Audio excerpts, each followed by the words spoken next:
Oke, assalamualaikum warahmatullahi wabarakatuh. Ngopi. Selamat malam teman-teman semua dimanapun Anda berada. Semoga kita semua senantiasa diberikan kesehatan ya teman-teman. Amin. Apalagi di musim pancaroba seperti ini, dan ditambah dengan situasi dan kondisi yang mungkin tidak asing bagi kita semua. Oke teman-teman, kali ini saya kedatangan teman lama ya, namanya Kang Nur. Monggo Kang Nur disapa teman-temannya. Assalamualaikum warahmatullahi wabarakatuh, sahabat-sahabatku semua dimanapun Anda berada. Tentunya doa kita, terutama kita, keluarga dan sahabat-sahabat semua, tetap dijaga kesehatannya oleh Gusti Allah, diberi keselamatan buat keluarga dan diri kita, diberi kemudahan rezekinya, diberikan suatu keimanan, dan khususnya bagi umat muslim syafaat Kanjeng Nabi Muhammad SAW. Itulah yang nomor satu, karena nabi-nabi yang lain tidak bisa mensyafaati, hanya Nabi Muhammad. Walaupun punya rasul lain, punya nabi, hanya rasul dan Kanjeng Nabi Muhammad yang bisa memberikan syafaat itu semua. Apa petunjuknya, apa hadisnya, mari kita gunakan. Walaupun mungkin kita sebagai manusia awam, tetap kita berusaha menjadi yang lebih baik dan lebih baik. Monggo. Oke, itulah teman saya Kang Nur ya, sangat jago banget kalau dalam hal gituan. Saya aja nggak bisa seperti itu ya teman-teman. Kang Nur, Oke, siap. Kita sedikit obrolan santai aja ya. Oke. Nggak usah di Obrolan kosong. Obrolan kosong aja. Betul. Kang Nur, kita ketahui bersama ya, mungkin dalam sebulan terakhir ini atau minggu-minggu terakhir, kita sering mendengar, melihat itu begitu banyak berita-berita lelayu ya. Betul. Sehingga kita tidak jarang menemukan kata-kata innalillahi wa inna ilaihi raji'un. Kita bedah Kang Nur. Sebenarnya kalau menurut Kang Nur sendiri, kata innalillahi wa inna ilaihi raji'un itu apakah setiap hari harus kita lafazkan dan tanamkan dalam hati, ataupun hanya di saat dalam kesusahan aja ataupun dalam keadaan duka? Karena seperti yang kita tahu, seperti yang kita lihat dan yang kita alami, kita ketika berduka banyak kita mengucapkan innalillahi wa inna ilaihi raji'un tersebut. Bagaimana menurut kamu? Oke, terima kasih. Mungkin dalam hal tersebut kata innalillahi wa inna ilaihi raji'un sebenarnya sebagusnya, sebaiknya tidak harus diucapkan ketika kita mendengar orang meninggal ataupun orang mati. Karena innalillahi wa inna ilaihi raji'un berarti kita kembali dan eling dan ingat kepada Allah, kita kembali kepada Allah. Itulah yang sesungguhnya. Jadi kita lapatkan dalam hati atau dalam otak, pikiran, kita gunakan hal tersebut. Tidak harus ketika kita mendengar orang meninggal bahwa kita innalillahi wa inna ilaihi raji'un, mengingatkan pada diri kita, keluarga kita, bahwa innalillahi wa inna ilaihi, kita harus tanamkan itu, Mas. Ya intinya tadi tidak harus ada orang ketika meninggal gitu loh. Oke, tadi saya dengar satu kata eling. Ya. Saya kembali lagi, saya sebagai dari orang Jawa ya, pernah mendengar kalimat eling lan waspada. Piye Kang? Eling lan waspada. Eling berarti kita mengingat jati diri kita asal dari mana, kan, dan kembali mana. Kita diciptakan dari siapa, untuk apa di dunia ini, diciptakan untuk apa di lingkungan hablum minallah dan hablum minannas. Hablum minallah hubungan kita dengan Allah, hablum minanas, kita sebagai manusia berada dan berlingkungan. Berarti kita dijabakan eling itu ada sangkut pautnya tetap hablum minallah dan hablum minas, jati diri kita sebagai insan kamil atau manusia yang sempurna sebenarnya dibandingkan dengan makhluk-makhluk yang lain. Karena kita punya jasad, punya raga yang komplit, punya jiwa, atau maaf bilang orang bilang itu roh atau sukma, itu beda pembahasannya. Ini hanya sedikit wadah kita jasad supaya kita eling disertai dengan rohani kita yaitu di jiwa, dan disertakan dengan di diri kita ada pendampingnya, tidak perlu dibahas dan itu sangat rentan sekali. Kita yang penting eling kembali diri kita, waspada setiap saat, setiap apa. Kadang-kadang ini disangka baik ternyata itu keadaan jelek. Kita bagi khususnya mohon maaf ya bagi perempuan ini iming-iming dari seseorang dengan indikasi saya melihat banyak sekali. Mungkin buat bapak ibu atau saudara yang punya anak gadis, kadang-kadang sekarang banyak sekali marak-marak itu mas mohon maaf ya pencabulan untuk meningkatkan ilmu hitam itu dengan digenjam, dipelet ataupun apa itu. Buat kalian itu punya anak mungkin yang jauh di sana, tolong diperhatiin. Mungkin mohon maaf kalau untuk lingkungan kita Projo insya Allah aman, tapi mungkin bagi kalian yang ada di domisili di lain daerah itu untuk peningkatan ilmu hitam tuh anak-anak gadis itu untuk pencabulan itu diingat sekali tuh mas. Untuk berarti eling waspada itu banyak sekali, monggo. Oke. Eling lan waspada itu penyebarannya dari Kanur, penjelasannya seperti itu tadi. Kita harus belajar mengingat-ingat dan terus menerus mengingat ya. Terus bagaimana dengan kondisi seperti ini kan, ya kan? Tentu kita sebagai masyarakat awam tentunya sangat resah lah, ya kan? Kalau saya sendiri dengan adanya mungkin mohon maaf penyakit corona atau yang disebut COVID-19, saya percaya itu ada. Tapi kalau untuk takut saya tidak. Karena saya berpikir gini Kang,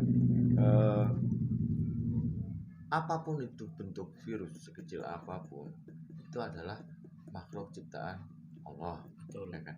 Betul. Dan seperti tadi dibilang, kita berprasangka jelek belum tentu itu jelek. Kita berprasangka baik itu belum tentu baik. Sebenarnya jelek. Dalam arti gini Kang, kita nggak boleh suudzon, ya kan? Betul. Jadi walaupun memang corona itu ada, saya berusaha sebisa-bisanya saya untuk berprasangka yang baik terhadap corona. Betul. Karena apa? Insya Allah ketika saya berprasangka baik kepada dia, insya Allah dia juga akan baik kepada saya. Seperti itu. Kalau menurut Kang Nur sendiri gimana? Kalau menurut saya pribadi ya, pribadi bukan orang lain ya. Iya. Kalau itu benar kata Mas Satria itu bahwa itu makhluk ciptaan Tuhan, jangan perlu ditakutin. Yang perlu ditakutin adalah tentunya Gusti Allah yang memberikan kita semua kehidupan ini. Makhluk itu pun diberi kehidupan oleh Allah juga dan virus-virus itu. Selagi kita punya, tetap kita gunakan sebagai manusia bermasyarakat, kita gunakan protokol kesehatan. Protokol kesehatan penting karena kita bermasyarakat. Namun protokol pribadi pun tetap kita gunakan. Seperti itu. Itu yang lebih penting. Nah, seperti itu. Protokol kesehatan tentunya kan jenengan kalian Bapak Ibu dan saudara tentunya udah pada tahu sesuai. Karena protokol kesehatan sini kita, protokol pribadi pun seperti kita eling dan waktu tadi mengingat Gusti Allah. Itu satu, dengan kita berwudu sebagai umat muslim atau berberes atau berbersih, karena kebersihan adalah sebagian daripada keimanan. Wudu kebersihan daripada keimanan. Betul. Ya, karena apa? Wudu ada membersihkan rongga mulut, rongga telinga, telapak tangan, dan rongga hidung. Iya. Napas yang diserang kan napas, Iya. mungkin mulut, Iya. ya kan. Jadi wudhu itu sangat ampuh sekali untuk menolak itu tentunya, Mas. Iya. Nah itu jauh sebelum Nabi Muhammad SAW itu Nabi Adam udah berwajah bersuci di dalam alam surga ketika dia digoda dirayu oleh iblis untuk bersuci ketika dia makan buah goldi itu. Tapi walam dia di sana bersucinya pakai air apa kita nggak tahu karena posisinya masih di surga. Kita sebagai anak cucu Adam tentunya akan digoda lewat jalan darah oleh virus-virus itu, karena iblis setan menggoda anak cucu Adam lewat jalan darah, yaitu termasuknya virus itu masuk ke dalam tubuh kita. Oke. Itu dengan cara berwudu, eling, waspada mengingat Gusti Allah, sholat, zikir dan lain sebagainya. Otak dan pikiran kita bersihkan. Oke, terima kasih. Nih kalau tak garis bawahi, kita kembali lagi nyambung bahwasanya salah satu ikhtiar kita untuk menangkal virus corona yaitu dengan eling lan waspada. Iya Kak. Betul, monggo nggih. Terus niku. Terus niku. Ya monggo tanggapan teman-teman, yang penting kita sambung-sambungin aja lah. Asal intinya untuk kebaikan insya Allah nggak apa-apa ya. Dalam arti menangkal virus corona kita eling lan waspada. Eling menjaga kebersihan, ya kan? Eling membersihkan hidung, telapak tangan, cuci kaki, ya kan? Itu semua ada di air wudu ketika kita masukkan air wudu. Seperti itu. Mungkin ini sebenarnya asik teman-teman. Kalau kita mau kupas lagi itu lebih panjang, itu asik, semuanya akan, saya yakin akan berkaitan. Mungkin nggak perlu panjang lebar ya, saya juga manusia biasa kan, juga pasti banyak kesalahan. Monggo kritik dan saran dari teman-teman sangat saya butuhkan untuk diri saya pribadi, ya kan, dalam taraf belajar tentang kehidupan seperti itu. Dari siapa saja kita bisa belajar. Saya pendapatkan dikit Mas. Iya Mas. Jauh sebelum kita mengenal COVID atau yang sekarang disebut C19 itu ya. Ya. Kita dahulu udah pernah mengalami demam, pilek, batuk, pancaroba kan. Iya. Kenapa dahulu orang dengan obat-obat apa tidak resah, tidak gelisah? Dulu kan begitu pancaroba, DBD atau tipes yang menyerang, kenapa larinya pasti ke COVID sekarang? Karena adanya swab atau PCR, ya kan? Mungkin jauh sebelum adanya itu makhluk ini udah ada. Ya. Tapi karena pihak dari kedokteran mungkin belum punya istilah atau belum ada swab atau belum dikondisikan, jadi ketika itu mungkin larinya satu ke DBD, tipes atau malaria. Ya. Nah, itu kan, itu pancaroba. Dan itu siklus dari alam. Ya. Nah, ketika siklus alam udah DBD, malaria dan tipes lain sebagainya, penyakit itu udah turun, masuk ke COVID. Nah, dan beberapa sekarang itu kan ada vaksin. Nah, kita perlu hati-hati juga, bukan kita tidak mau ngikutin tentang itu. Mohon maaf ya. Kita tetap seperti aku tadi, vaksin kan masuk ke jalan darah. Betul kan? Seperti tadi aku bilang, anak cucu Adam makin dekat. Dan lah, vaksin ini pun ketika kalian vaksin, usahakan baca syahadat, sholawat ataupun istighfar. Karena apa? Virus ini makhluk yang tidak kelihatan. Bisa juga dia menumpangi di vaksin ini. Karena kita nggak tahu. Ketika kita suntikkan, jalan darah kita pun bisa kemasukan itu, Mas. Ini mohon maaf, ini banyak hal-hal yang mungkin penalan-penalan umumnya tidak sampai ke situ. Mohon maaf ini. Jadi vaksin ini seperti aku bilang akan masuk ke jalan darah.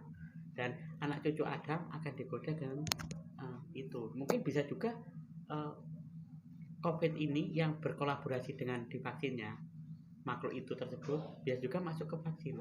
Nah, mulanya perlu sebelum vaksin berdoa, istighfar, sajat, sholawat, supaya makhluk-makhluk tersebut tidak masuk ke dalam tubuh kita. Itu saran dari saya ya sedikit. Bukan kita tidak boleh vaksin, silahkan vaksin sebagai protokol kesehatan, tapi saya memberikan itu semua untuk itu. Seperti ketika tadi musim pancaroba itu mas.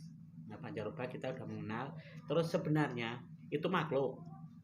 Kita tidak perlu banyak menggembor-gemborkan, tapi yang gemborkan kebesaran ilahi. Para nabi, para aulia, dikir dan wirid atau berdoa, itu bukan makhluk itu yang kita takutkan. Nah sekarang kan yang diketahui pembicaraan berapa puluh ribu persen, apa berapa ratus persen COVID. Ya. Tapi Allahnya, nabinya, Al-Qur'annya, ayat-ayatnya terlupakan. Ya namanya makanya terlupakan karena nggak eling dah mas. Iya betul. Ya, makanya kembali lagi judulnya eling lan mas foto sambil kopi. Oke teman-teman, dari saya sekian aja obrolan kali ini ya, obrolan kosong. Kalau memang ada sisi baiknya ya diambil, kalau nggak abaikan saja nggak apa-apa ya. Karena sisi kosong. Ya. Intinya temanya eling lan mas foto. Saya akhiri, banyak salah kata itu datanya dari kita berdua, adapun benar itu datanya dari Allah Subhanahu wa taala yang maha benar segalanya. Saya akhiri, wabillahi taufiq wal hidayah. Wassalamualaikum warahmatullahi wabarakatuh. Waalaikumsalam warahmatullahi wabarakatuh.